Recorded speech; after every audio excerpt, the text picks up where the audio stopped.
আসসালামু আলাইকুম। Welcome to C programming course. এটা হচ্ছে আমাদের কোর্সের ১ম লেকচার। এখানে basic structure of C language. তো সি ল্যাঙ্গুয়েজের একদম বেসিক যে স্ট্রাকচার গুলো, এগুলো নিয়ে আলোচনা করব। আচ্ছা, সি ল্যাঙ্গুয়েজ এটা একটা প্রোগ্রামিং ল্যাঙ্গুয়েজ। প্রোগ্রামিং ল্যাঙ্গুয়েজ কি? প্রোগ্রামিং ল্যাঙ্গুয়েজ হচ্ছে কম্পিউটার বা মেশিনের একটা ভাষা। যে একটা কম্পিউটার বা মেশিনকে দিয়ে আমরা কি কাজ করাবো, ওর সাথে ওর ভাষায় কমিউনিকেট করা। ওর ভাষায় একটা ইনস্ট্রাকশন দিয়ে ওকে দিয়ে একটা কাজ করানো। এই যে ভাষাটা ইউজ করা হয় এটাই হচ্ছে প্রোগ্রামিং ল্যাঙ্গুয়েজ। এই প্রোগ্রামিং ল্যাঙ্গুয়েজে কয়েকটা লেভেল আছে, কয়েকটা টাইপ আছে। ১ নাম্বার হচ্ছে মেশিন ল্যাঙ্গুয়েজ। আমরা তো জানি যে যেকোনো ডিজিটাল ডিভাইস সে হচ্ছে বাইনারি নাম্বার 0 এবং 1, এটার মাধ্যমেই মূলত সমস্ত কাজগুলো পরিচালনা করে। 0 মানে হচ্ছে লো ভোল্টেজ বোঝায় আর 1 মানে হচ্ছে হাই ভোল্টেজ। একদম হার্ডওয়্যার লেভেল, যে কম্পিউটার যে চিপ হয়ে যেই হার্ডওয়্যার দিয়ে তৈরি, ওদের মধ্যে সমস্ত ইনস্ট্রাকশন ডিজিটাল ইনস্ট্রাকশন এবং সেগুলো হচ্ছে 0 বা 1 দিয়ে হয়। ঠিক আছে? তাহলে আমরা কোনো একটা ইনস্ট্রাকশন কম্পিউটারকে যদি 0 এবং 1 এরকম ইনস্ট মানে বাইনারি নাম্বারের মাধ্যমে যদি কোনো ইনস্ট্রাকশন দিই সেটা হচ্ছে মেশিন ল্যাঙ্গুয়েজ। ঠিক আছে? এটা হচ্ছে সবচেয়ে লোয়েস্ট লেভেল। এখন এই মেশিন ল্যাঙ্গুয়েজে কোড লেখা এটা হচ্ছে খুবই কঠিন এবং খুবই কষ্টসাধ্য বিষয়। কঠিন মানে উম ডিভাইসের জন্য বোঝা খুব সহজ, কিন্তু আমাদের জন্য লেখা এবং এটা মেইনটেইন করা খুবই কষ্টসাধ্য এবং আ এজন্য এইটা হচ্ছে ১ম এ যখন কম্পিউটার আবিষ্কার হইছে তখন মেশিন ল্যাঙ্গুয়েজেই আ প্রোগ্রামিং গুলো করা হইতো। এরপরে যে বিজ্ঞানীরা একটু সহজ করার চেষ্টা করছেন। উনারা কি করছে যে কিছু অস মানে ছোট, ছোট ইনস্ট্রাকশন, যেমন এড, সাবট্রাক্ট অথবা যোগ, বিয়োগ, গুণ, ভাগ, এরকম ছোট, ছোট কিছু ইনস্ট্রাকশন, সেই ইনস্ট্রাকশনের একটা সেট তৈরি করছেন। একে নেমোনিক্স বলা হচ্ছে এবং এইটা ব্যবহার করে ওকে নির্দিষ্ট একটা কাজ করা, অর্থাৎ রিপিটেটিভ কোনো বিভিন্ন একটা কাজ করা, ওইটার জন্য একটু সহজ করে নিয়ে আসা হয়েছে। ওইটা হচ্ছে অ্যাসেম্বলি ল্যাঙ্গুয়েজ। ঠিক আছে? অ্যাসেম্বলি ল্যাঙ্গুয়েজে যদি কোনো একটা কোড লেখা হয়, তাহলে সেই ল্যাঙ্গুয়েজের সেই কোডটাকে মেশিন ল্যাঙ্গুয়েজে আগে রূপান্তর করে তারপরে হচ্ছে মেশিনকে দিয়ে ওই কাজটা করাইতে হয়। ঠিক আছে? এটার জন্য যেই সফটওয়্যারটা ব্যবহার করা হয় বা যেই টুলটা আমাদের লাগবে সেটা হচ্ছে অ্যাসেম্বলার। তারপরে হচ্ছে high level language. High level ল্যাঙ্গুয়েজটা হচ্ছে মানুষের ভাষার কাছাকাছি। যেমন আমরা যে সি প্রোগ্রামিং শিখবো, এটাও হচ্ছে হাই লেভেল ল্যাঙ্গুয়েজ। ঠিক আছে? এইটার যে কোড লেখা এবং এটা বুঝা আমাদের জন্য খুবই সহজ। আমাদের জন্য সহজ হইলেও কম্পিউটার তো আর এই ভাষা বুঝে না। তাহলে ওকে বুঝার মতো করে এটাকে অনুবাদ করতে হবে। এই অনুবাদের যে কাজটা সেটা করে হচ্ছে কম্পাইলার বা ইন্টারপ্রেটার। কম্পাইলার কি করে? যে আমরা যে কোডটা লিখতেছি সেই কোডটাকে একদম মেশিন ল্যাঙ্গুয়েজে সে রূপান্তর করবে এবং কম্পিউটারকে ওর বোঝার উপযুক্ত বানাবে এবং ওকে দিয়ে একটা কাজ করাবে। ঠিক আছে? তারপরে হচ্ছে very high level language. Very high level language এটা হচ্ছে অনেক অ্যাবস্ট্রাক্ট একটা ল্যাঙ্গুয়েজ এবং এইটা দিয়ে হচ্ছে যে অনেক ন্যাচারাল ল্যাঙ্গুয়েজের কাছাকাছি একটা এই জিনিস। এটা সাধারণত স্পেসিফিক কোনো টাস্ক, স্পেসিফিক কোনো কাজ ওইটা করার জন্য স্পেশাল ভাবে এটাকে ডিজাইন করা হয়। কিন্তু জেনারেল পারপাস মানে ওই প্রোগ্রামিং ল্যাঙ্গুয়েজটা যেকোনো কাজের ক্ষেত্রে খাটবে সেটা হচ্ছে হাই লেভেল ল্যাঙ্গুয়েজ যেগুলা, যেমন আমরা সি শিখবো, সি হচ্ছে একটা জেনারেল পারপাস ল্যাঙ্গুয়েজ। এটাই সাধারণত মানে ১ম এই শেখানো হয়। যেকোনো প্রোগ্রামিং যেহেতু জেনারেল পারপাস অনেক কাজে লাগবে। এজন্য সাধারণত ইঞ্জিনিয়ারিং এ যারা পড়ে বা কম্পিউটার রিলেটেড যাদের কাজ, তাদেরকে শুরুতেই এই সি প্রোগ্রামিংটা শেখায়, প্রোগ্রামিং হাতেখড়ি হয়। এরপরে হচ্ছে স্পেসিফিক যে কাজগুলো দরকার ওই কাজের জন্য স্পেশাল কিছু শেখানো হয়। আচ্ছা, এখন হচ্ছে আমরা যে প্রোগ্রামিংটা করব, করার জন্য কিভাবে করব, কোন এনভায়রনমেন্টে কি, কি টুল আমাদের লাগবে। ঠিক আছে? এটার জন্য ১ম হচ্ছে আমরা টেক্সট এডিটর জিনিসটা কি এটা সম্পর্কে জানবো। টেক্সট এডিটর হচ্ছে যেখানে আমরা কোডটা লিখব।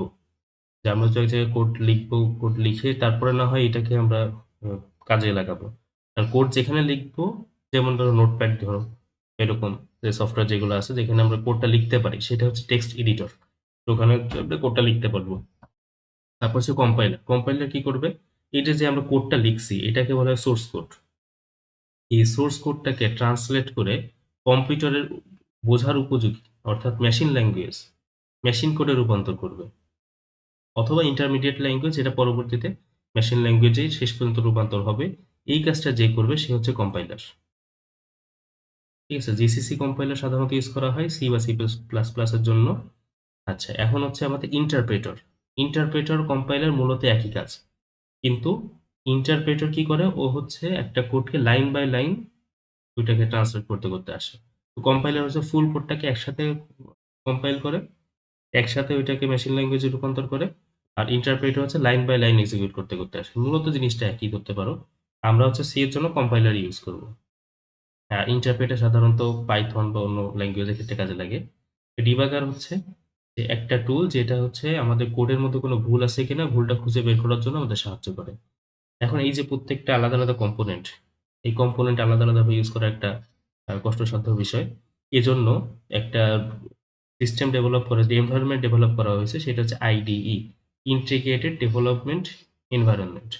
এই এনভায়রনমেন্টে কি হয়, এই যে টেক্সট এডিটর, কম্পাইলার আর হচ্ছে রিবাগার, এরকম যে যে টুল আমাদের প্রয়োজন, এই সমস্ত কিছুকে একসাথে এনে একটা প্ল্যাটফর্মের মধ্যে নিয়ে আসা হয়েছে। এটা একটা আইডিই। ঠিক আছে, এরকম আইডিই গুলোই সাধারণত আমরা বাস্তব জীবনে বর্তমানে ইউজ করে থাকি। তার মধ্যে একটা জনপ্রিয় আইডি সেটা হচ্ছে কোড ব্লকস। এই কোড ব্লকস হচ্ছে সাধারণত ল্যাবে, বেশিরভাগ ইঞ্জিনিয়ারিং এর যে ল্যাবগুলো আছে সেই ল্যাবগুলোতে এই কোড ব্লকস, এই যে আইডি এটা ইউজ করা হয়। তো আমরা পুরো কোর্সে যত কাজ করব সব কোড ব্লকস দিয়েই করব। তবে তুমি চাইলে অন্য আইডিও ব্যবহার করতে পারো, এতে কোনো সমস্যা নেই। কিন্তু যেহেতু ল্যাবে হচ্ছে কোড ব্লকস ইউজ করে সাধারণত, এই জন্য কোড ব্লকসই আমরা ইউজ করবো। তাহলে কোড ব্লকস ইউজ করতে গেলে এটা আমরা কিভাবে এটা কাজে লাগাবো, কোথায় পাবো, এই জিনিসটা এখন দেখতে হবে। কোড ব্লকস এর অনলাইন ফ্রি ভার্সন অ্যাভেলেবল।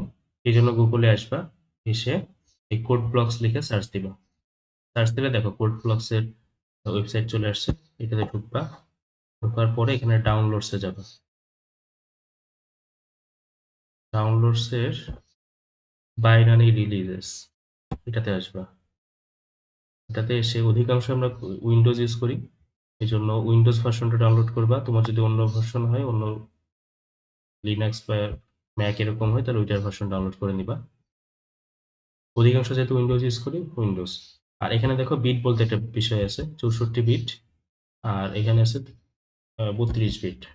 এখন তোমার ডিভাইস কোন বিট, 64 না 32, এটা একটু তুমি ইনশিওর হয়ে নিবা। মানে এটা তুমি কিভাবে জানবা যে এটা 32 বিট না 64 বিট? এটার জন্য একটু গুগল করে একটু সার্চ করে নিবা যে তোমার ডিভাইসটা কোন বিটের, এটা জানার জন্য কি ওয়ে আছে।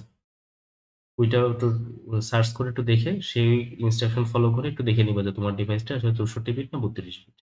অধিকাংশই হচ্ছে 64 বিট হবে উইন্ডোজ যেগুলো ইউজ করা হয়।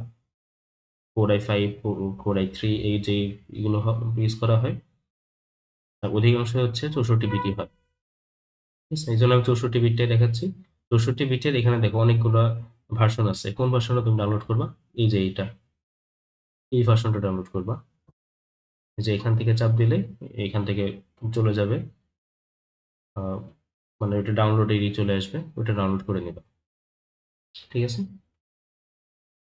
ডাউনলোড করার পরে তারপরে তোমরা ইনস্টল দিবা। ইনস্টল যেরকম সাধারণভাবে একটা সফটওয়্যার ইনস্টল দেওয়া হয় ওরকম ভাবে ইনস্টল দিবা। ইনস্টল দিলে তারপরে হচ্ছে এটা যখন ওপেন করবা তখন এরকম একটা ইয়ে আসবে, ইন্টারফেস আসবে। এরপরে হচ্ছে আমাদের মেইন কাজে আমরা যাব। এখন হচ্ছে কোড লেখার জন্য নতুন একটা ফাইল আমাদেরকে ওপেন করতে হবে। এটার জন্য কি করব, এই যে ফাইল যে অপশনটা আছে এখানে আসবো। আসার পরে দেখো এখানে নিউ আছে।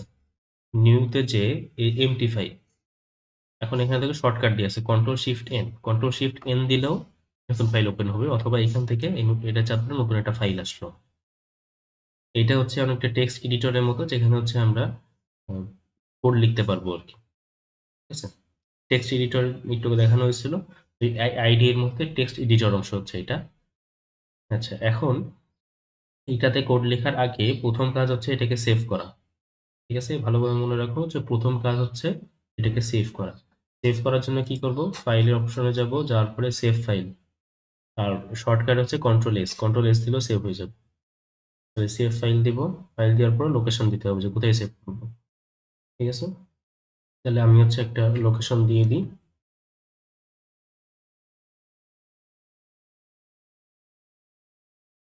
এই লোকেশনে ধরো আমি সেভ করব। ঠিক আছে, এখন একটা নাম দিতে হবে, কি নামে সেভ করব।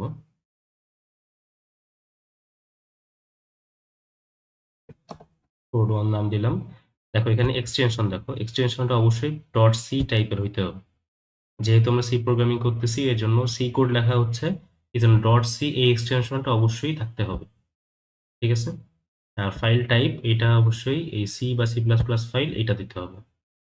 ঠিক আছে, এটা একটু খেয়াল করে দিবা। তারপর হচ্ছে সেভ, এটা সেভ হয়ে গেছে। এখন হচ্ছে আমরা কোড লেখার কাজটা করব। ঠিক আছে, প্রথম ফাইল সেভ করলাম। এখন হচ্ছে একটা কোড লিখবো, সেটা হচ্ছে একেবারে প্রথম যে কোড, বেসিক কোড। যারা আগে থেকে প্রোগ্রামিং পারো তারা তো জানোই। আর একদম নতুন জিনিস আমি যেগুলো লিখতেছি, তুমিও প্যারালালি তোমার কোড ব্লকসটা ওপেন করবা। ওপেন করে এই ক্লাসটার সাথে তুমি প্যারালালি ওই কাজগুলোও করবা। আর হচ্ছে অনেকে কিন্তু ল্যাপটপ নাই, যাদের ল্যাপটপ নাই, কোড ব্লকস ওপেন করতে পারতেছো না, তাদের জন্য তোমাদের অ্যান্ড্রয়েড কিছু অ্যাপ আছে। সেই অ্যাপগুলো ডাউনলোড করে সেই অ্যাপের মাধ্যমে করতে পারবা। যেমন কোডিং সি একটা অ্যাপ আছে, এছাড়াও আরো অনেক অ্যাপ আছে যে অ্যাপের মাধ্যমে সি প্রোগ্রামিং তুমি করতে পারবা, সবকিছু করতে পারবা। তাহলে তোমার যদি ল্যাপটপ না থাকে তাহলে তুমি মোবাইলে এই এইগুলো ডাউনলোড করো, যে কোনো একটা অ্যাপ ডাউনলোড করো, সেই অ্যাপের মাধ্যমে করবা। কিন্তু আমি যেগুলো করব ক্লাসে, সেগুলো অবশ্যই তোমাকে কি করতে হবে, তোমাকে প্যারালালি কাজগুলো করতে হবে। একটুখানি দেখবা, আবার তুমি এই কাজগুলো করবা, আবার এই ভিডিওটা অফ করে রেখে আবার একটু কাজ করবা, তারপর আবার এই ভিডিও দেখবা, এভাবে করবা। এভাবে যদি না করো, আমি একবার দেখায় চলে গেলাম, তারপরে এসে তুমি করতে আসলা, তাহলে পরে দেখা যাবে তুমি বুঝতেছো না বিষয়গুলো, কিছু ইম্পর্টেন্ট বিষয়, সূক্ষ্ম বিষয় যেগুলো আমি বলবো ওগুলো মিস হয়ে যাবে। ঠিক আছে, এই জন্য প্যারালালি করতে হবে। আর চেষ্টা করবা ক্লাসের যে ইম্পর্টেন্ট যে বিষয়গুলো এগুলো একটু নোট করা, তোমার নিজের নোট তোমার নিজে করা, তাহলে তোমার বিষয়টা আরো ইফেক্টিভ হবে। ঠিক আছে, তাহলে আমি এখন হচ্ছে প্রথম কোডটা লিখবো। কি কোডটা আগে লিখবো, তারপরে কি কাজ করে এটা দেখবো, তারপরে যে এটা প্রত্যেকটা পার্ট এক্সপ্লেইন করবো আস্তে আস্তে ইনশাল্লাহ।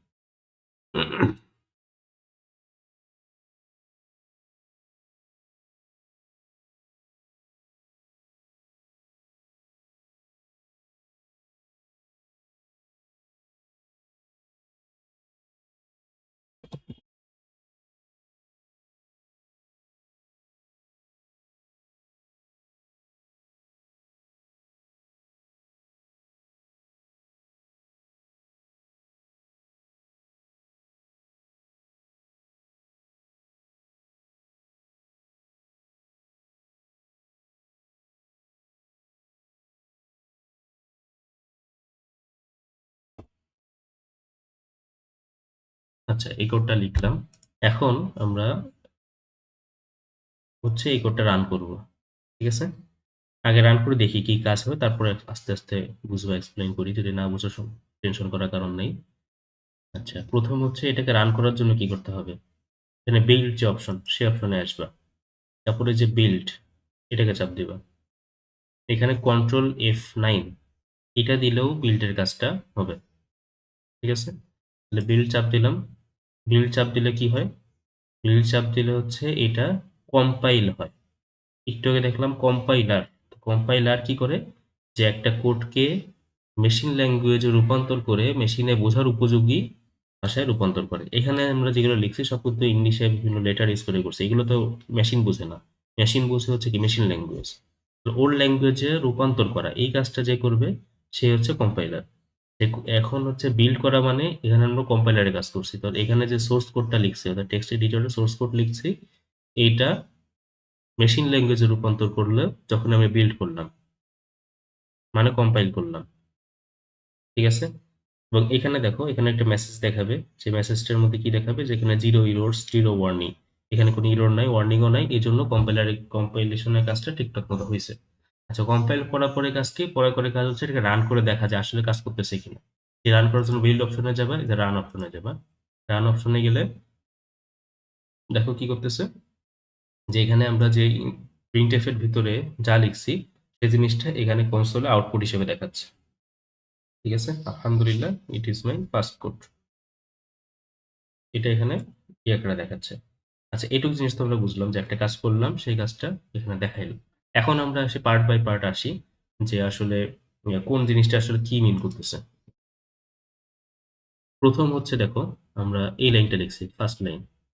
ফার্স্ট লাইনটা কি লিখছি, হ্যাশ ইনক্লুড, তারপরে হচ্ছে আমরা লেস একটা চিহ্ন দিলাম, লেস দেন বা গ্রেটার দেন এরকম চিহ্ন দুইটা দিয়ে তার মাঝখানে হচ্ছে stdio.h এই জিনিসটা লিখছি। কারণ কোনটা কি জিনিস, ইনক্লুড মানে কি, অন্তর্ভুক্ত করো বা এটাকে এর সাথে জুড়াই দাও। তার মানে এই হ্যাশটা হচ্ছে এটা প্রি প্রসেসর বলে। প্রি প্রসেসর কি এটা আমরা আস্তে আস্তে পরে দেখবো। যে প্রি প্রসেসর সে হচ্ছে কি করতেছে, ইনক্লুড, অর্থাৎ এই কাজটুকুর কাজ হচ্ছে, এইটুকু ইনস্ট্রাকশনের কাজ হচ্ছে তুমি একটা জিনিস ইনক্লুড করবা। কি ইনক্লুড করবা, সেটা হচ্ছে stdio.h নামে একটা হেডার ফাইল। ডট এইচ বলতে বোঝাচ্ছে হেডার ফাইল। কি হেডার ফাইল, stdio। std বলতে বোঝাচ্ছে স্ট্যান্ডার্ড, আই বলতে হচ্ছে ইনপুট, আর ও বলতে হচ্ছে output. Standard input output related যেই কাজগুলো করার সাধারণত প্রয়োজন হয়, সেই কাজগুলো কিভাবে করবে সেই বিষয়গুলো যেই হেডার ফাইলের ভিতরে সংজ্ঞায়িত করা আছে, সেই হেডার ফাইলটা এই কোডের অন্তর্ভুক্ত করো। ঠিক আছে, সাধারণত আমরা কি করি, একটা কোডের কাজ হচ্ছে মূলত, সেই কোডটার কাজ হচ্ছে একটা জিনিস ইনপুট নিবে, নিয়ে সেই জিনিসটাকে একটা প্রসেসিং করে একটা আউটপুট দেখাবে। এটা হচ্ছে মূলত প্রোগ্রামিং এর মূল কাজগুলোতে এইগুলোই। ও একটা প্রসেসিং করবে, একটা কাজ করবে, সে কি কাজ করবে, ওকে কিছু ইনফরমেশন দিতে হবে না, ম্যাটেরিয়াল দিতে হবে না, যে ম্যাটেরিয়ালটা তাকে দেবো, দেওয়ার পর এটাকে সে প্রসেসিং করবে, প্রসেসিং করে রেখে দিলে তো আমার কোনো লাভ নেই। প্রসেসিং করার পরে ওইটা আমাকে তো দিতে হবে, আমাকে তো দেখাইতে হবে যে আমি প্রসেসিং করছি না, ওই যে প্রসেসিং করে এই জিনিসটা পাইছি, ওটা তো আমাকে দিবে, তার মানে এটা আউটপুট। তার মানে মূলত হচ্ছে আমার একটা ইনপুট দিতে হবে, ইনপুট দিয়ে সেটাকে সে প্রসেসিং করে একটা আউটপুট দিবে। এটা হচ্ছে মূলত হচ্ছে ইনপুট আর আউটপুট, ভিতরে প্রসেসিংটা বিভিন্ন রকম হইতে পারে, কিন্তু সবচেয়ে গুরুত্বপূর্ণ হচ্ছে ইনপুট আর আউটপুট। তাহলে stdio.h অর্থাৎ যে কোনো কোডে ইনপুট আর আউটপুট থাকবে। ঠিক আছে, এই জন্য এই হেডার ফাইলটা সবসময় এই লাইনটা লিখতে হবে। যে সাধারণত যে ইনপুট আউটপুট রিলেটেড যে কাজগুলো করা হয়, সেই কাজগুলার যে ফাংশনগুলা, সেই ফাংশনগুলা কিভাবে কাজ করবে। ধরো আমরা ইসের ম্যাথে তো শিখছি যে Y equal to F of X, এই যে ফাংশন ছোটবেলায় তো আমরা শিখে আসছি, এটাতে কি হয়, Y equal to F of X, এই ফাংশন, এফটা হচ্ছে ফাংশনের নাম, আর এক্সটা কি, এক্সটা হচ্ছে ইনপুট, এবং এফ অফ এক্সটা কি, ইনপুটটা, এই ফাংশন ইনপুটের উপরে কাজ করে যে আউটপুটটা পাইছে সেটা হচ্ছে এফ অফ এক্স। সেই এফ অফ এক্সটা হচ্ছে ওয়াই এর মধ্যে রাখছে। এই জিনিসগুলো আমরা আস্তে আস্তে সবই শিখবো, জাস্ট মনে করাই দিলাম আর কি। তাহলে এফ অফ এক্স হচ্ছে আউটপুট, এফ হচ্ছে ফাংশনের নাম, আর এক্স হচ্ছে এটার ইনপুট। আচ্ছা, তাহলে ইনপুটের উপরে একটা ফাংশন কিভাবে কাজ করবে, এই জিনিসটা তো আর শুধুমাত্র ফাংশনের নামের মধ্যে তো নাই। Y equal to F of X, X এর উপরে একটা কাজ করার পরে ওয়াই পাচ্ছি। আচ্ছা, এখানে কি কাজটা, সেটা তো আমাকে আলাদা করে ডিফাইন করে দিতে হবে যে ওয়াই ইকুয়াল টু কি করবে। ধরো Y equal to two into X, এরকম একটা হলো, কাজ হইলো to Y equal to twice X. তাহলে এক্স আছে, এক্স কে দ্বিগুণ করবে। এই কাজটা তো আলাদা করে আমাকে বলে দিতে হবে, শুধুমাত্র এই কাজটা আলাদা করে স্পেসিফাই করে আসার পরে তারপরে যখন আমি এফ অফ এক্স বলবো তখন এটাতে কাজ হবে। অথবা ধরো সরাসরি এফ অফ এক্স সমান হচ্ছে টুয়াইজ এক্স, এটা যদি লিখি, তাহলে এটা কি হচ্ছে, ইনপুটের সাথে আউটপুট কিভাবে রিলেটেড, কিভাবে ইনপুটকে প্রসেসিং করে আউটপুটে নিতে হবে, এই বিষয়গুলো আমাকে ডেফিনেশন বলে দিতে হবে। আমরা নর্মালি আমরা যখন ফাংশন করছি তখন এইভাবেই কিন্তু করছি। ঠিক আছে, তো এখানে হচ্ছে এই বিষয় যে একটা ইনপুট আউটপুট রিলেটেড যে কাজগুলো, সেই কাজগুলো হচ্ছে যত কাজ সবকিছু ফাংশনের মাধ্যমে হবে। এই হচ্ছে মূলত ফাংশন বেস একটা প্রোগ্রামিং ল্যাঙ্গুয়েজ, এখানে হচ্ছে যা কাজ হবে সব ফাংশনের মাধ্যমে হবে। এখন এই ফাংশনটা কিভাবে কাজ করবে, এই ফাংশনের কাজ করার ধরন কি হবে, এই বিষয়গুলো তো ডেফিনেশন লাগবে যে এই ফাংশনটা আসলে কি কাজ করবে। যদি আমি ইনপুটটা এরকম ভাবে দিই, এই নামের একটা ফাংশনকে কল করি, সেই ফাংশনটা সে কিভাবে কাজ করবে, এইগুলা এই হেডার ফাইলের মধ্যে মানে সংজ্ঞায়িত করা আছে। এবং শুরুতেই হচ্ছে এটা আমাকে ইনক্লুড করে নিয়ে তারপরে কাজ শুরু করতে হবে, যাতে করে সে ওই ফাংশনগুলোকে চিনে এবং কাজ করতে পারে। তাহলে এক কথায় ইনপুট আউটপুট রিলেটেড কাজ আমাদের সবসময় করা লাগে, এই জন্য সবসময় এই লাইনটা লিখতে হবে, কথা এটাই। আচ্ছা, তারপরে হচ্ছে এই লাইনটা, এই লাইনটার কি কাজ, এই লাইনটা হচ্ছে মেইন ফাংশন। মেইন ফাংশনের একটা আমাদের হচ্ছে একটা সি প্রোগ্রামে অবশ্যই মেইন ফাংশন থাকতে হবে, অবশ্যই মেইন ফাংশন থাকতে হবে। মেইন ফাংশন যদি না থাকে ওই সি কোডটা কাজই করবে না, ও হচ্ছে মেইন ফাংশন থেকেই কাজ শুরু করবে। তাহলে মেইন ফাংশন, তাহলে একটা ফাংশনের নাম হচ্ছে কি, এই যে মেইন, আর এইটা ফাংশন হইতে গেলে অবশ্যই এই ফার্স্ট ব্র্যাকেট যেটা, এটা থাকতে হবে। ঠিক আছে, প্যারেনথেসিসও বলে এর নাম। তাহলে ফার্স্ট ব্র্যাকেট যেটা এটা থাকতে হবে বা প্যারেনথেসিস থাকতে হবে, এটা বলতে ফাংশন বোঝাচ্ছে। এটাতে কোনো ইনপুট নাই, এজন্য মাঝখানে কিছু ফাঁকা রেখে দিলে হচ্ছে, কোনো সমস্যা নেই। আর এখানে যেটা এটা হচ্ছে আউটপুট টাইপ বোঝাচ্ছে, ওইটা আপাতত পরে আস্তে আস্তে বুঝবা। এখন হচ্ছে মাথায় রাখো যে প্রথম লাইনে ইন্ট মেইন এরকম একটা প্যারেনথেসিস, এই জিনিসটা লিখতে হবে। এটা হচ্ছে মেইন ফাংশন, সেই ফাংশনের লেখার সিস্টেম আর কি। এরপর হচ্ছে দেখো এর কার্লি ব্রেস, কার্লি ব্রেস মানে সেকেন্ড ব্র্যাকেট, যেটা কার্লি ব্রেসও বলে এটাকে। এই কার্লি ব্রেস শুরু এবং শেষ হয়েছে একটা ফাংশন, সেই ফাংশনের আন্ডারে যেই অংশটুকু আছে সেই অংশটুকুকে এই কার্লি ব্রেসের মাধ্যমে লেখা হয়। ঠিক আছে, এই যে ভিতরে যে অংশটুকু এটাকে এই ফাংশনের স্কোপ বলে, এই ফাংশনের কর্মক্ষেত্র স্কোপ। ঠিক আছে, তাহলে প্রত্যেকটা ফাংশনের যে ভিতরের অংশটুকু, এই অংশটুকু হচ্ছে স্কোপ, স্কোপের মধ্যে যেগুলো থাকে এগুলোকে ফাংশনের বডি বলা হয়। ঠিক আছে, তাহলে এই ভিতরে যে অংশটুকু আছে এটা হচ্ছে ফাংশনের বডি, এটা হচ্ছে ফাংশনের নাম। এখন ফাংশনের বডি কি, ফাংশনের ভিতরে যে পার্টটুকু ওটা হচ্ছে ফাংশনের বডি, মূল অংশ ফাংশনের। আচ্ছা, তাহলে মেইন ফাংশন এটুকু অবশ্যই লাগবে, এটুকু বুঝলাম, এটুকু অবশ্যই লিখতে হবে, কার্লি ব্রেসটা অবশ্যই দিতে হবে কারণ বডি ভিতরের কাজটুকু করতে হবে। এরপরে হচ্ছে আমাদের যা যা কাজ দরকার সেই কাজগুলা এর ভিতরে করব। লাস্টে একদম শেষে রিটার্ন জিরো, রিটার্ন মানে বুঝাই যে ফাংশনের কাজ শেষ। রিটার্ন জিরো বলতে বোঝায় এই ফাংশনের কাজ আপাতত এখানেই, না আপাতত না, এই ফাংশনের কাজ এখানেই শেষ। এটা হচ্ছে রিটার্নের মাধ্যমে বোঝায়।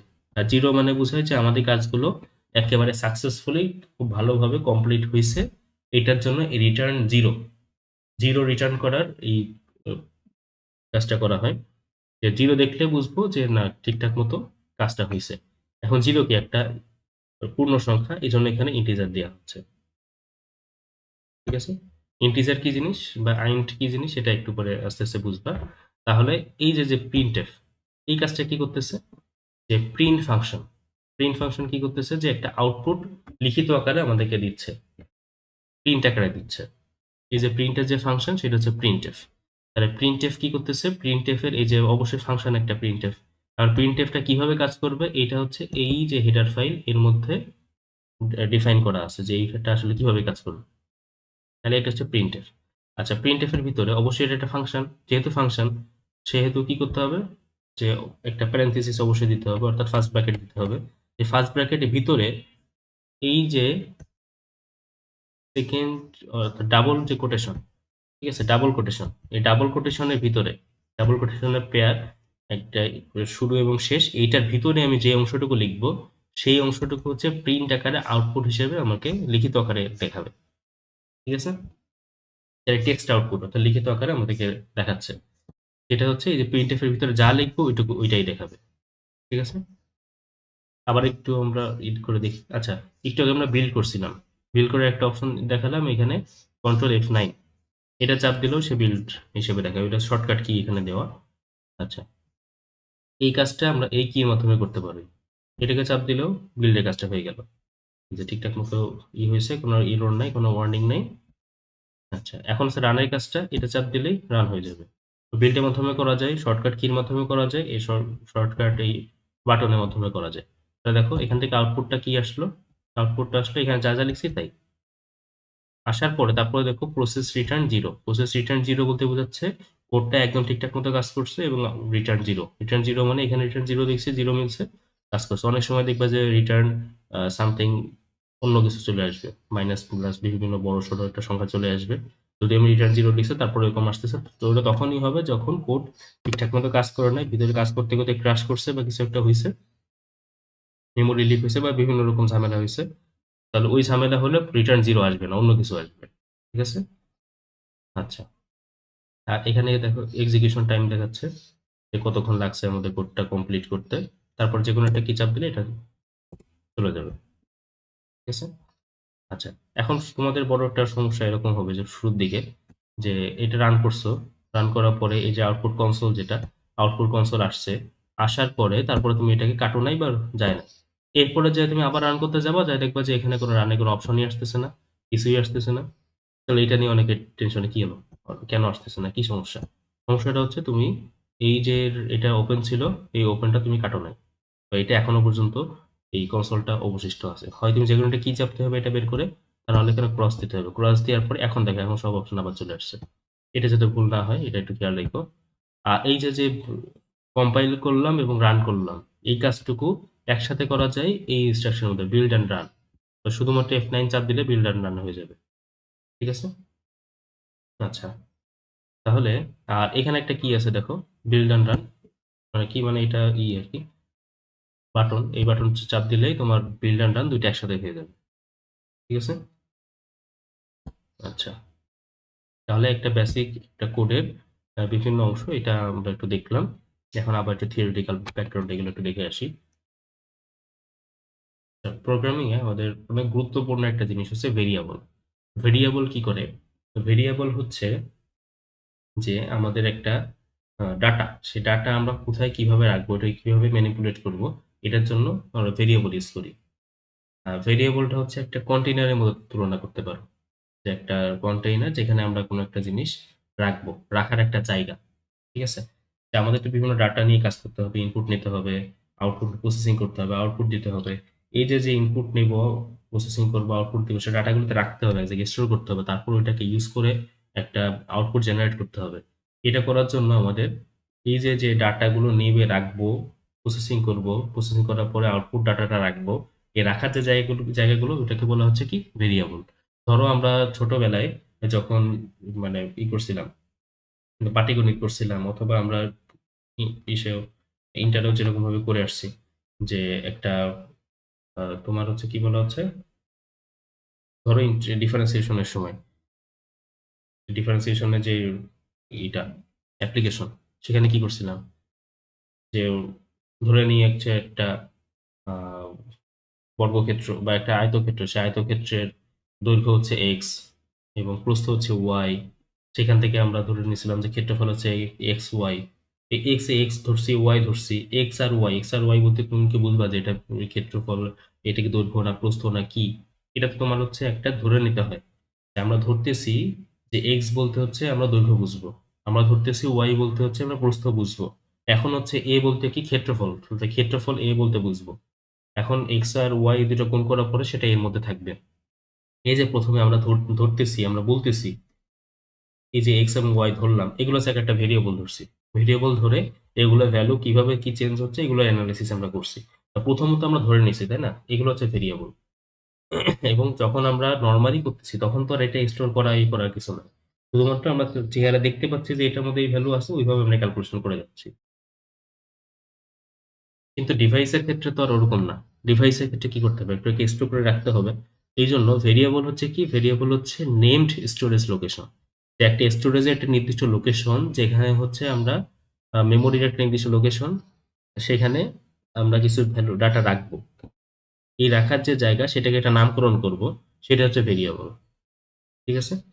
এখন এই ভেরিয়েবলকে ইউজ করার আগে অবশ্যই আমাদের ডিক্লেয়ার করতে হবে। ডিক্লেয়ার মানে কি, ঘোষণা করতে হবে। ঘোষণা কি, আমরা ছোটবেলায় যেরকম করছি আগে, যে আমরা ধরে নিচ্ছি কি, ধরে নিচ্ছি যে দৈর্ঘ্য হচ্ছে এক্স। এই যে দেখো আমি ধরে নিচ্ছি, ধরি দৈর্ঘ্য এক্স, এই যে ধরি, এটা প্রথমে মানে বললে নিয়ে তারপর কাজ করা লাগছে না, নাকি না ধরেই কাজ করা শুরু করছি? না ধরলে তো এক্স বলতে কি জানি না তো। এখন এই জন্য ভেরিয়েবলটা প্রথমে কি করতে হবে, ডিক্লেয়ার করতে হবে। ছোটবেলায় কিন্তু আমরা ডিক্লেয়ার করেই কাজটা করছি। আগে ঘোষণা দিয়েছি যে এক্স বলতে আমি দৈর্ঘ্য বুঝবো, এখন আমার ক্যালকুলেশন করা শুরু করছি। এখানেও তাই, যে ভেরিয়েবল ইউজ করার আগে আমাদেরকে ডিক্লেয়ার করে আসতে হবে যে ভেরিয়েবলটা আসলে কি নামের হবে, এবং ভেরিয়েবলের ডাটা টাইপ, এই ভেরিয়েবলের মধ্যে কি থাকবে, কোন টাইপের ডাটা থাকবে। ডাটা তো বিভিন্ন টাইপের হতে পারে, এখন কোন টাইপের ডাটা থাকবে এটা অবশ্যই ডিক্লারেশনের সময় আমাকে মেনশন করে আসতে হবে। ঠিক আছে? এখন এই ভেরিয়েবলে যে আমরা নামকরণ করব, নামকরণের কিভাবে এটাকে নামকরণ করব, নামকরণের কোনো রুল আছে কিনা এটা দেখব।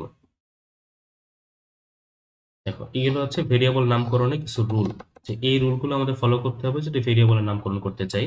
সেটা হচ্ছে ভেরিয়েবলের নামে অবশ্যই এই তিনটা জিনিস ছাড়া অন্য কোনো কিছু থাকতে পারবে না। সেটা হচ্ছে অ্যালফাবেট, ডিজিটস আর হচ্ছে আন্ডারস্কোর। এই তিনটা জিনিস ছাড়া আর কোনো কিছুই ভেরিয়েবলের নামের মধ্যে থাকতে পারবে না। ঠিক আছে? এবং এই যে ভেরিয়েবলের নামটা সেইটা শুরু হবে, তিনটা জিনিস থাকতে পারে, অ্যালফাবেট, ডিজিট আর আন্ডারস্কোর, এই তিনটা জিনিস ছাড়া অন্য কিছু থাকবে না।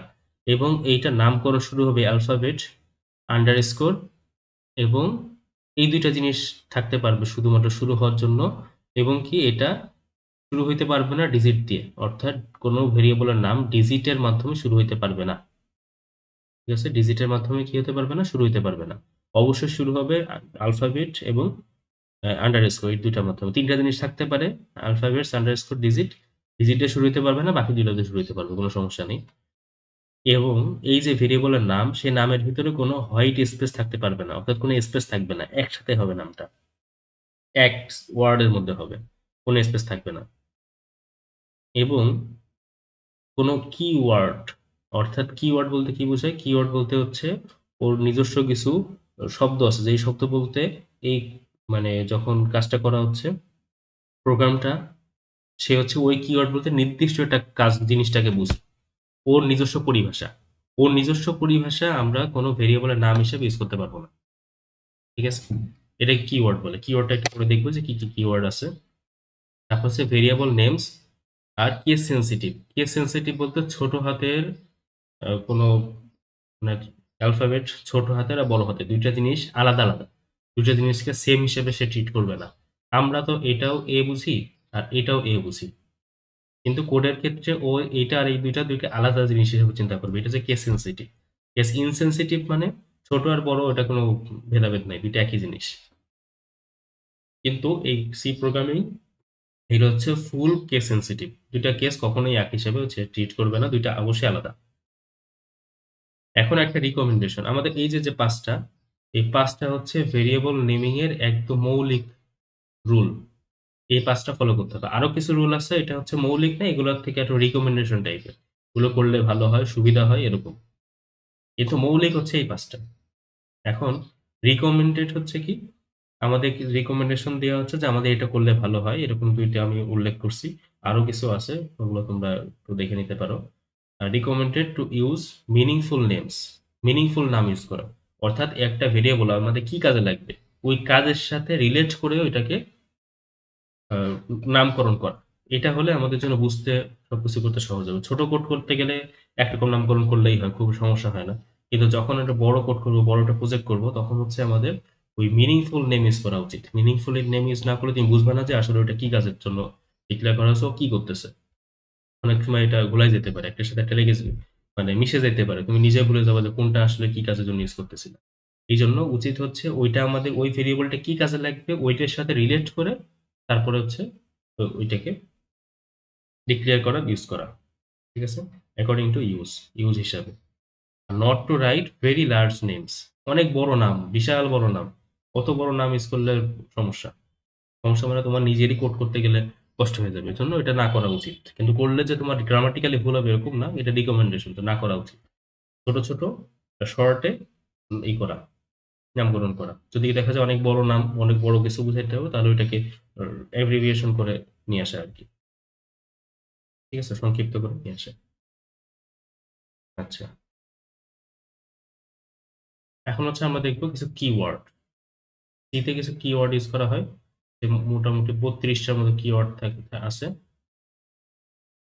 এই কিওয়ার্ড গুলো বলছিলাম যে এই কিওয়ার্ড গুলো কি, এই কিওয়ার্ড গুলো আমরা কোনো ভেরিয়েবলের নাম হিসেবে ব্যবহার করতে পারবো না।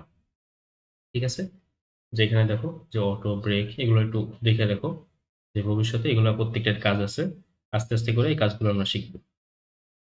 আপাতত মনে রাখো যে এই যে কিওয়ার্ড গুলো একটু দেখে রাখো বিষয়টা, যে কি কি কিওয়ার্ড আছে। এইগুলো হচ্ছে আমরা কোনো কোডের ভেরিয়েবলের নাম হিসেবে ব্যবহার করতে পারবো না, প্রত্যেকটা হচ্ছে আলাদা আলাদা মিনিং এগুলোর। আচ্ছা, একটু আগে বলছিলাম ডাটা টাইপস। ঠিক আছে, যে ডাটা টাইপ, ডাটা কি টাইপের, ডাটা টাইপ হচ্ছে মৌলিক ডাটা টাইপ, এই চারটা। আমাদের সি প্রোগ্রামিং এ মৌলিক যে ডাটা টাইপ সেটা হচ্ছে কয়টা, এই চারটা। একটা হচ্ছে আইএনটি। আইএনটি এই ডাটা টাইপ, এই ডাটা টাইপ কি নির্দেশ করতেছে যে এই টাইপের যে ভেরিয়েবল হবে, সে কি করবে, সে হচ্ছে ইন্টিজার যেই ভেরিয়েবল, সেই ভেরিয়েবল রাখার জন্য যে জায়গা, সেই জায়গাটা নির্ধারণ করবে। ইন্টিজার মানে হচ্ছে হোল নাম্বারস, হোল নাম্বারস মানে পূর্ণ সংখ্যা। পূর্ণ সংখ্যা আমরা যেটা শিখছিলাম যে পূর্ণ সংখ্যা সেট হচ্ছে জেড, সেই জেডটা হচ্ছে এই যে ইন্টিজার। ঠিক আছে, এখানে যে আমরা ধরে নিই ওই যে আমরা যখন ফাংশন করতাম তখন কিভাবে করতাম, X belongs to Z, set of whole numbers, বা আমরা হচ্ছে, হ্যাঁ ওইরকম ধরতাম, সেট অফ ইন্টিজার্স। তাহলে এক্স হচ্ছে জেড এর অন্তর্ভুক্ত, পূর্ণ সংখ্যার একটা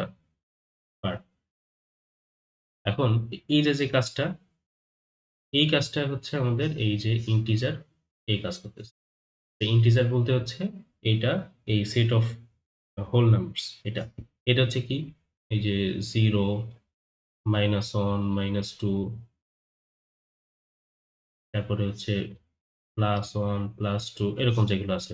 নেগেটিভ 0 থেকে শুরু করে একদম -ইনফিনিটি, আবার 0 থেকে শুরু করে +ইনফিনিটি। এই সমস্ত পূর্ণ সংখ্যাগুলো এগুলো হচ্ছে সেট অফ ইন্টিজার্স। ঠিক আছে? এখন এটা আমরা কিভাবে ইউজ করি, যখন আমরা ভেরিয়েবল ডিক্লেয়ার করি, একটু পরে আমরা প্র্যাকটিক্যালি দেখব। তার আগে হচ্ছে ইন্টিজার নামকরণ করি। ফ্লোট মানে কি? ফ্লোট মানে হচ্ছে এটা রিয়েল নাম্বার, মানে ডেসিমাল পয়েন্ট আছে এরকম রিয়েল নাম্বার। রিয়েল নাম্বারের মধ্যে হোল নাম্বারও আছে। ঠিক আছে? যে কোনো রিয়েল নাম্বার সেটাকে স্টোর করা, ব্যবহার করা, ওই টাইপের একটা ভেরিয়েবল ডিক্লেয়ার করা, ওইটার জন্য ফ্লোট, এই ডাটা টাইপ এটা ইউজ করা হয়। এখানে সিঙ্গেল প্রেসিশন লেখা আছে, এটা একটু পরে দেখিয়েছি। আচ্ছা, ডাবল। ডাবল কি? এও কি করে?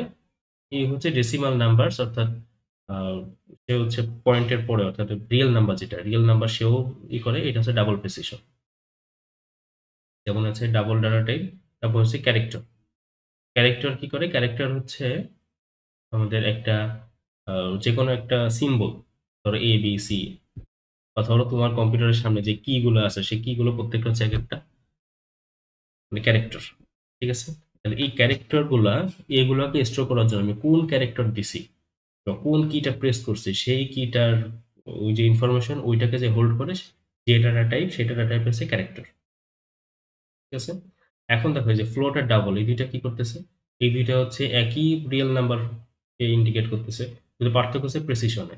এখন এইটার পার্থক্যটা কি, এটা একটু দেখবো একটু পরে। তার আগে হচ্ছে এই ডাটা টাইপের আরেকটু এক্সট্রা ইনফরমেশন। এইটা হচ্ছে ইন্টিজার টাইপ, এর হোল নাম্বার বা ইন্টিজার নাম্বারকে স্টোর করে, এবং এইটা মেমোরিতে 4 বাইট জায়গা দখল করে। এটুকু আপাতত মনে রাখো, বিস্তারিত ব্যাখ্যা আস্তে ধীরে বুঝবা। আর তারপরে হচ্ছে ফ্লোট।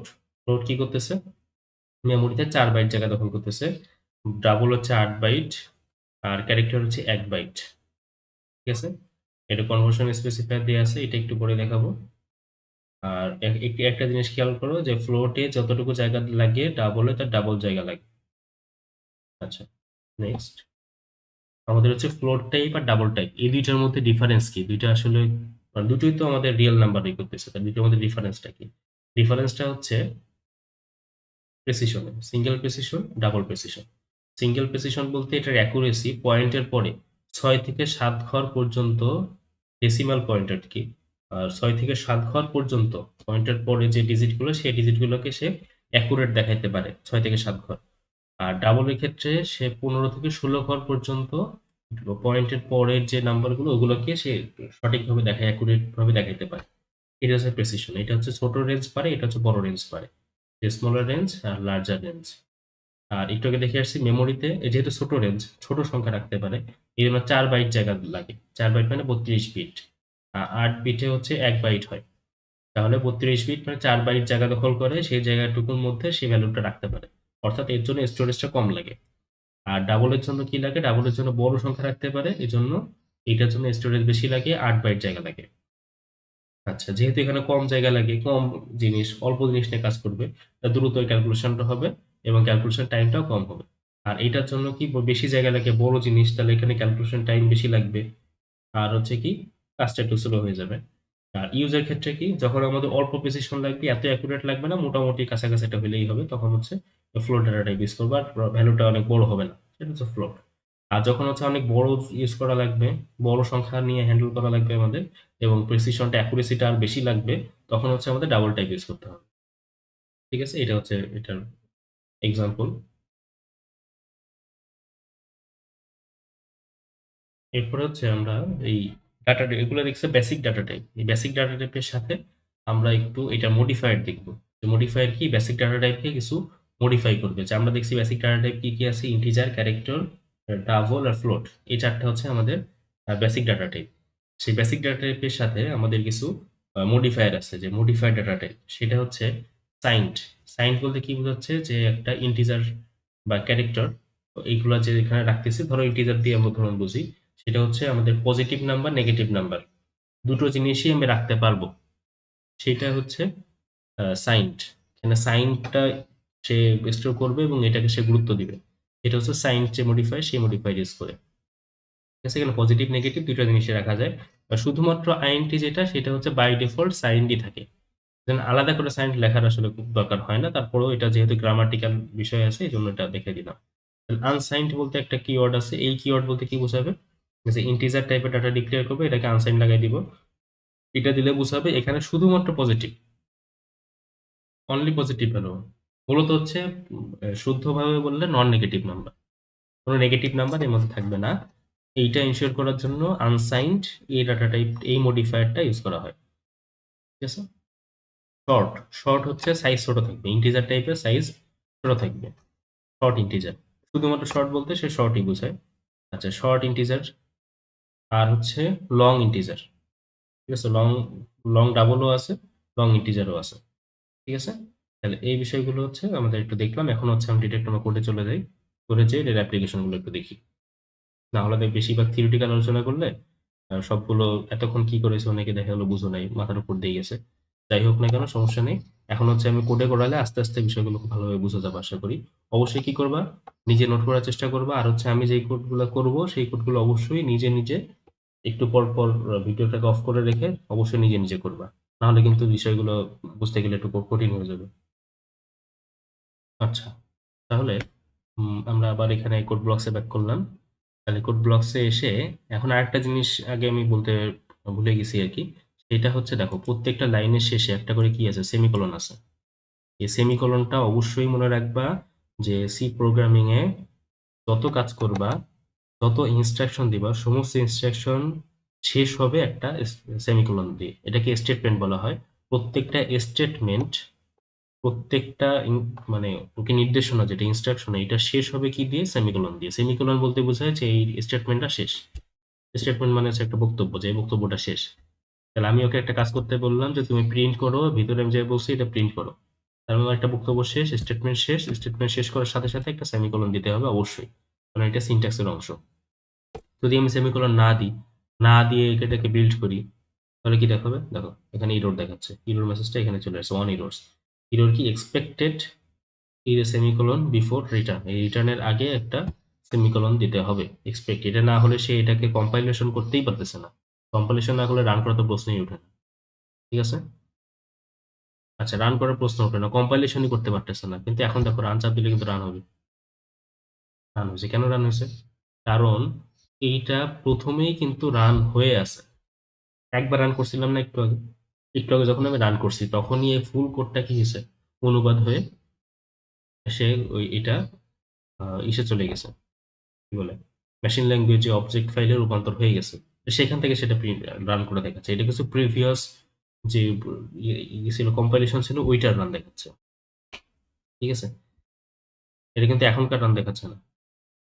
আচ্ছা, তাহলে সেমিকোলন দিলে কি হবে, সেমিকোলন দিলে কোনো ইরর নাই, কম্পাইল হয়ে গেছে। আর রান চাপ দিলে এখন কম্পাইলেশন হওয়ার পরে যেটা হয়েছে ওইটা দেখাচ্ছে। আচ্ছা, কম্পাইলেশন হইলো, একটা কাজ হইলো। এখন ধরো আমি এই জিনিসটা বাদ দিয়ে দিলাম, বাদ দিয়ে এখন আমি রান চাপ দিলাম, তাহলে কি হবে, কি রান হয়েছে দেখো তো, কোডটা কিন্তু আমি চেঞ্জ করে দিছি। চেঞ্জ হয়েছে, হয় নাই, কিন্তু আগেরটাই দেখাচ্ছে। যদিও আমি কোড চেঞ্জ করছি কিন্তু কাজ হয় নাই, আগেরটাই দেখাচ্ছে। কেন আগেরটা দেখাচ্ছে, কারণ একটু আগে আমি যে কম্পাইলেশন করছিলাম, লাস্ট কম্পাইলেশনে যেই কোড যে অবস্থা ছিল ওই অবস্থা রানটা দেখাচ্ছে। বর্তমানটা কিন্তু কম্পাইলেশন করি নাই, কম্পাইল, এই জন্য কিন্তু এটা আসতেছে না। আচ্ছা, আমরা একটু দেখে আসি। এই যে যে ফোল্ডারটা, এই ফোল্ডারের মধ্যে হচ্ছে আমাদের এইটা কোডটা সেভ করা আছে। কোডটা যদি সেভ করা থাকে, দেখো কোডের কয়টা অংশ আছে, তিনটা পার্ট হয়েছে। যখন শুধুমাত্র আমরা কোড লিখি তখন হচ্ছে শুধু এটাই থাকে। যখন আমরা কম্পাইলেশন করিই না, একটা নতুন একটা ফাইল খুলছি, সেই ফাইলটা হচ্ছে এরকম ভাবে আমরা শুধু সেভ করে কোডটা লিখছি, এরকম থাকে। এরকম থাকলো। এখন হচ্ছে আমরা একটা রান করে দেখি। এখন হচ্ছে শুধু কম্পাইলেশন কিন্তু করা হয় নাই, শুধু আমরা কোডটা লিখলাম। এখন হচ্ছে আমরা, এখন দেখো একটু রান করে, আচ্ছা কম্পাইল করি আগে। জাস্ট কম্পাইল করছি, কম্পাইল ঠিকঠাক মতো হয়েছে, হয়েছে। এখন হচ্ছে আমরা এই ফাইলে আসি, ফাইলে এসে দেখো কম্পাইল যখন আমি করছি, কম্পাইল করার সাথে সাথে এই দুইটা ফাইল জেনারেট হয়েছে, অবজেক্ট ফাইল, একটা হচ্ছে অ্যাপ্লিকেশন। এই এই যে ডট সি ফাইল, এটা হচ্ছে আমাদের মূল সোর্স কোড। এখানে দেখো সি সোর্স ফাইল লেখা আছে। এটা হচ্ছে আমাদের মূল সোর্স কোড, যেই কোডটা মানে যেখানে আমরা সোর্স কোডটা লিখছি আমাদের হচ্ছে মেইনলি সোর্স কোডটা হচ্ছে মূল, যে আমাদের যে কোনো জায়গায় সাবমিট করা এটি করে সোর্স কোডটা হচ্ছে আমাদের মূল, এর মধ্যে কোডটা লেখা আছে। এখন যখন আমরা এটাকে কম্পাইল করে দিলাম, দেওয়ার সাথে এই অবজেক্ট ফাইল এবং এই অ্যাপ্লিকেশন ফাইল এই দুটো চলে আসলো। অবজেক্ট ফাইলের মধ্যে আমাদের এই কোডটাকে অনুবাদ করার পরে যে অংশটা আছে ওইটা আসছে। অ্যাপ্লিকেশন ফাইল কি, এটাকে চাপ দিলে আমাদের ওই রান করার যে এটা ওইটা চলে আসবে, এটা আসে আবার চলে গেছে, আউটপুট দেখে আবার চলে গেছে। যা হোক, তাহলে এই দুটো জিনিস তৈরি হয়েছে কখন, যখন আমরা এটাকে কম্পাইল করছি। তাহলে কম্পাইল যদি না করি তাহলে এই জিনিস তৈরি হবে না। এখন যখন আমি এটাকে চেঞ্জ করে দিছি,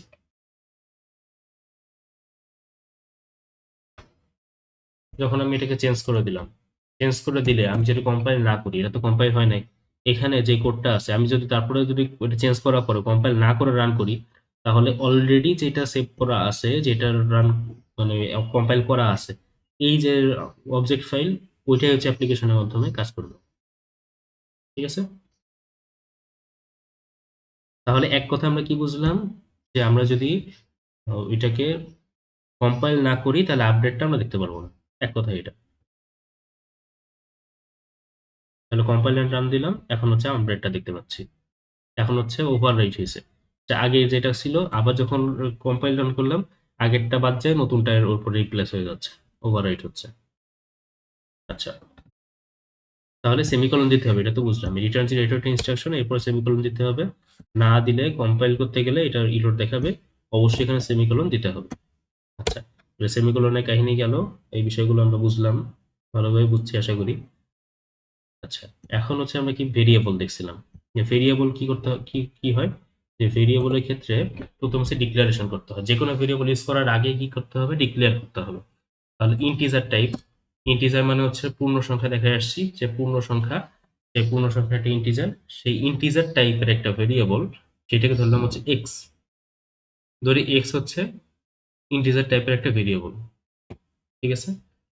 তাহলে এই যে যে ডিক্লারেশন, এটা কি হয়েছে, ডিক্লারেশন হয়েছে, যে আমি একটা জিনিস ঘোষণা দিলাম যে ইন্টিজার টাইপের একটা ভেরিয়েবল এক্স আমি একটু পরে ইউজ করব, এটার জন্য মেমোরিতে আমাকে কিছু জায়গা দাও। তাহলে ইন্টিজার টাইপের সে কত বাইট জায়গা দিবে, এই ভেরিয়েবলটার জন্য সে মেমোরিতে 4 বাইট জায়গা অ্যালোকেট করে দিবে। ইন্টিজার টাইপের জন্য সাধারণত 4 বাইট জায়গা অ্যালোকেট করে দেয়। আর শুধুমাত্র ইন্টিজার বলতে সে সাইন্ড ইন্টিজার, সে নেগেটিভ পজিটিভ যে কোনোই কি করতে পারবে, মানে পূর্ণ সংখ্যা রাখতে পারবে, তবে একটা লিমিট আছে, 4 বাইটের মধ্যে যেটুকু ধরবে এটুকুই। আচ্ছা, তাহলে এটার জন্য সে ডিক্লেয়ার করতে বললাম, সে এক্স নামে একটা ভেরিয়েবল সে ডিক্লেয়ার করে দিল। ডিক্লেয়ার যখন করে দিছে, তার মানে এই যে যে ভেরিয়েবল একটা জায়গা আমাকে নির্ধারণ করছে, সেই জায়গায় আমি একটা ভ্যালু রাখবো। ভ্যালু রাখতে গেলে এর মধ্যে একটা ভ্যালু অ্যাসাইন করতে পারবো। অ্যাসাইন যে করব সেটা হচ্ছে অ্যাসাইনমেন্ট। অ্যাসাইনমেন্ট মানে এই যে এক্স নামে একটা ভেরিয়েবল, মেমোরিতে যে জায়গা আমাকে নির্ধারণ করা হয়েছে সেখানে একটা ভ্যালু অ্যাসাইন করে, একটা ভ্যালু এর মধ্যে ঢুকায় রেখে দাও। একটা কন্টেইনার, একটা পাত্র, সেই পাত্রের মধ্যে একটা জিনিস আমি রাখবো। এই রাখার জন্য যে অপারেটর ইউজ করতে হয় সেটা হচ্ছে এই অ্যাসাইনমেন্ট অপারেটর, বা এই সমান চিহ্ন যেটা ইকুয়াল, এটা ইকুয়াল চিহ্ন, এইটা আমরা সাধারণত ইকুয়াল বলি, তো মাথা থেকে বের করে ফেলো। প্রোগ্রামিং এর ক্ষেত্রে এটা ইকুয়াল না, এটা হচ্ছে অ্যাসাইনমেন্ট অপারেটর। এটা হচ্ছে অ্যাসাইনমেন্ট করে, একটা জিনিস এর মধ্যে রাখে, অ্যাসাইন করে। এইটা মাথায় না রাখলে দেখবে যে বিভিন্ন সময় লজিকে তুমি ঝামেলা করতেছো। এটা নট ইকুয়াল, এটা হচ্ছে কি ইকুয়াল চিহ্ন নামকরণ করবা না, ওটার জন্য আলাদা চিহ্ন আছে, ওটা পরে দেখবো। এখন হচ্ছে মাথায় রাখো এটা অ্যাসাইনমেন্ট অপারেটর। এটার এখানে কি লিখবো, ধরো এখানে 10 লিখলাম, তাহলে এই 10 যে ইন্টিজার, সেই ইন্টিজারটা এই অ্যাসাইনমেন্ট অপারেটরটা কি বলতেছে, এই এক্স এর ভিতরে তুমি রাখো, স্টোর করে রাখো। তাহলে এইটার ফ্লোটা ডান থেকে বামে, প্রথমে এদিক থেকে ও যখন রান করবে তখন কম্পাইল করে বিষয়টা করতে আসবে, কাজ করতে আসবে, তখন সে এদিক থেকে গেছে, রাইট টু লেফট গেছে। সে এখানে 10 বসে 10টা দেখছে যে আমার একটা ইন্টিজার আছে 10, এখানে দেখছে অ্যাসাইনমেন্ট অপারেটর, তাহলে অ্যাসাইন করতে হবে কিসের মধ্যে, এক্স এর মধ্যে। তাহলে এক্স যে লোকেশনটা, সেই লোকেশনের মধ্যে 10 আমি স্টোর করে ফেললাম, এবং লাস্টে যে স্টেটমেন্ট আমার শেষ এটা বোঝানোর জন্য একটা সেমিকোলন দিয়ে দেবো। তাহলে এক্স এর মধ্যে সাকসেসফুলি যে নাম্বারটা অ্যাসাইন হয়েছে সেটা হচ্ছে 10। এখন এটা অ্যাসাইন হইলো, এখন কি অ্যাসাইন হয়েছে, ধরো আমি প্রসেসিং কিছুই করবো না, শুধু এটার মধ্যে একটা ভ্যালু অ্যাসাইন করলাম, এটা আমি আউটপুট হিসেবে দেখবো। তাহলে আউটপুট হিসেবে কিভাবে দেখবো, সেটা হচ্ছে প্রিন্টএফ ফাংশনের মাধ্যমে দেখবো। তাহলে প্রিন্টএফ ফাংশনের মধ্যে আমি যা লিখবো তাই সে আউটপুট দেখাবে। ঠিক আছে, আমি প্রিন্টএফ ফাংশনের মধ্যে যা লিখবো তাই সে দেখাবে। এখন আমি যদি এখানে লিখি এক্স ইকুয়াল 10, এটা লিখি, তাহলে কি হয় দেখো, ফিল্ডার নাম দিলাম, দেখো আমি যা লিখছি তাই দেখাইছে। আমি এক্স ইকুয়াল টু 10 লিখছি, এক্স ইকুয়াল টু 10 দেখাইছে। ওর ভিতরে কোনো ক্যালকুলেশন কিছুই করে না, আমি যা লিখছি হুবহু তাই লিখে দিয়েছে। এখানে আমি এক্স ইকুয়াল টু 100 লিখে দিই, ও এক্স ইকুয়াল টু 100 দেখাবে। আমি যা লিখছি তাই। কিন্তু আমি চাচ্ছি যে এইখানে এক্স এর ভ্যালু যেটা, সেই ভ্যালুটা দেখাক। ভ্যালুটা তো বিভিন্ন সময় বিভিন্ন রকম হবে, ও যখন যে ভ্যালু আছে এক্স ওই ভ্যালুটাই দেখাক। ওইটার জন্য কি করতে হবে, এখানে তো আমি যা লিখবো সেটাই দেখাবে। আমি যা লিখবো সেটা দেখাতে যাচ্ছি না, আমি চাচ্ছি একটা নির্দিষ্ট জায়গা, সেখানে হচ্ছে আমি কি দেখাবো, ওই এই ভেরিয়েবলের ভ্যালুটা দেখাবো। এটার জন্য কি করতে হয়, কনভার্সন স্পেসিফায়ার নামে একটা জিনিস ওটা ইউজ করতে হয়। যেহেতু এটা ইন্টিজার টাইপ, ইন্টিজার টাইপের জন্য পার্সেন্ট ডি ইউজ করতে হয়। ডি মানে হচ্ছে ডেসিমাল নাম্বার বোঝাচ্ছে। পার্সেন্ট ডি এটা হচ্ছে একটা কনভার্সন স্পেসিফায়ার। কনভার্সন স্পেসিফায়ার এইটা কি বোঝাচ্ছে, যে এই জায়গাটাতে একটা তুমি একটা ভ্যালু রাখবা, একটা ডাটার একটা ভ্যালু রাখবা। সেই রাখবা যে ভ্যালুটা, সেই ভ্যালুটা কার ভ্যালু রাখবা, এক্স এর ভ্যালু রাখবা। সেটা হচ্ছে এই যে ডবল কোটেশন শেষ হওয়ার পরে একটা কমা দিতে হবে, কমা অপারেটর দিতে হবে। কমা দেওয়ার পরে যেই ভেরিয়েবলের ভ্যালুটা রাখতে হবে সেই ভেরিয়েবলের নামটা লিখতে হবে।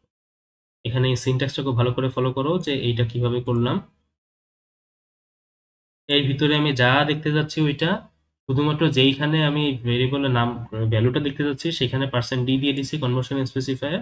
এরপরে কমা দিয়ে আমি এই যেই ফাংশন ভ্যালু ভেরিয়েবলের ভ্যালুটা আমি দেখতে যাচ্ছি সেই ভেরিয়েবলের নামটা দিয়ে দিব। এবার আউটপুট দিই, রান করি, রান করে দেখা যাচ্ছে এই যে যেটা আসছে ওইটাই। কারণ আমি যদি ভ্যালুটা চেঞ্জ করে দিই, 25 দিই,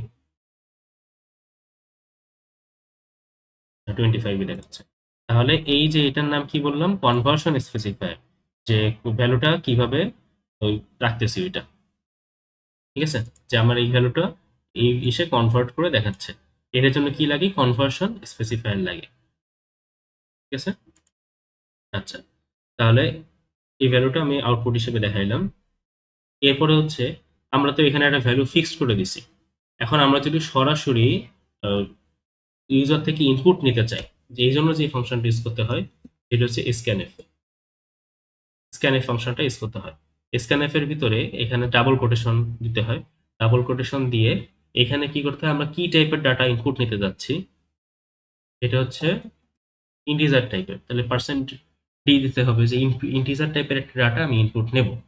তারপর একটা কমা অপারেটর দেব, এবং এইটা কোথায় রাখবো, এটা হচ্ছে মেমোরি কোন জায়গায় একটা ডাটা আমি ইনপুট নেব ইউজার থেকে, নিয়ে কোথায় রাখবো, মানে অ্যাড্রেস দিতে হবে। সে অ্যাড্রেসটা কি, এই যে এক্স নামে একটা ভেরিয়েবল, সেই ভেরিয়েবলের জন্য যেই জায়গা নির্ধারণ করা হয়েছে ওই জায়গায় রাখো।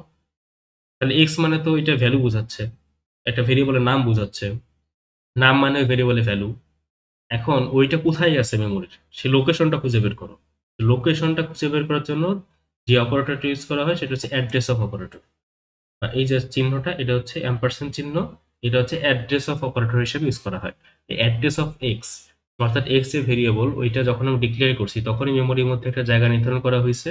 আর কোন জায়গা নির্ধারণ করা হয়েছে সেটা তো আমি জানি না, দরকারও নাই জানার। এখন যে জায়গা নির্ধারণ করা হয়েছে ওই জায়গাটাতে তুমি একটা ভ্যালু, সেটা ইউজার যা ইনপুট দেবে ওটা তুমি রাখো। তো এটা একটা স্টেটমেন্ট, শেষে একটা সেমিকোলন দিতে হবে। এখানে যা ইনপুট নেওয়া হয়েছে ওই জিনিসটা কি করতেছি, এক্স এর বর্তমানে যে ভ্যালুটা আছে সেই ভ্যালুটা তুমি দেখো। তাহলে আমরা একটু রান করে দেখি, বিল্ড অ্যান্ড রান দিলাম। বিল্ড অ্যান্ড রান দেওয়ার পরে দেখো এখানে কনসোল এসে ওয়েট করতেছে কেন, আমি একটা ইনপুট দেবো এই জন্য। তাহলে ইন্টিজার টাইপের একটা ইনপুট, ধরো 25 দিলাম। দেওয়ার পরে তারপরে কি ইন্টার চাপতে হবে, ইন্টার দেওয়ার সাথে ইনপুটের কাজটা কমপ্লিট হবে। হওয়ার পরে সে প্রসেসিং করা শুরু করবে। ইন্টার দেওয়ার সাথে সাথে কি হলো, এক্স এর ভিতরে 25 এটা অ্যাসাইন হয়ে গেল, অর্থাৎ এটা সরাসরি ইউজার থেকে নিয়ে অ্যাসাইন করলো, এক্স এর ভিতরে অ্যাসাইন করে সেটা আউটপুট হিসেবে দেখাচ্ছে। ধরো 100 দিলাম, ইন্টার দিলাম, 100 দেখাচ্ছে, যা দেবো ওইটাই দেখাবে। ঠিক আছে, তাহলে আজকে হচ্ছে একদম বেসিক জিনিসগুলো দেখাইলাম। এই জিনিসগুলো অবশ্যই কি করতে হবে, তোমাকে প্র্যাকটিস করতে হবে। এখন তোমার কাজ কি? এখন তোমার কাজ হচ্ছে যে এই বিষয়গুলো আমি এই ক্লাসের মধ্যে দেখাইলাম, একটু শুরুর দিকে একটু থিওরিটিক্যাল আলোচনায় কয়েক ক্লাস ধরে হবে। এই বিষয়গুলো একটু বোরিং লাগতে পারে, একটু কষ্ট করে এগুলো সবগুলো নিজে নিজে প্র্যাকটিস করতে হবে, এবং তোমার নিজের মতো করে একটা নোট বানানোর চেষ্টা করবা যাতে সেগুলো তোমার মনে থাকে। ঠিক আছে? তাহলে যে বিষয়গুলো আজকে ক্লাসে করছি অবশ্যই নিজে নিজে প্র্যাকটিস করবা। আর পরে ক্লাস থেকে আসলে পরে যে টপিকগুলো ওই টপিকগুলো করবো। প্রথম দিকে 4-5টা ক্লাস অবশ্যই থিওরিটিক্যাল থাকবে, তো ধৈর্য ধরে কাজগুলো করতে হবে। ঠিক আছে? Thank you.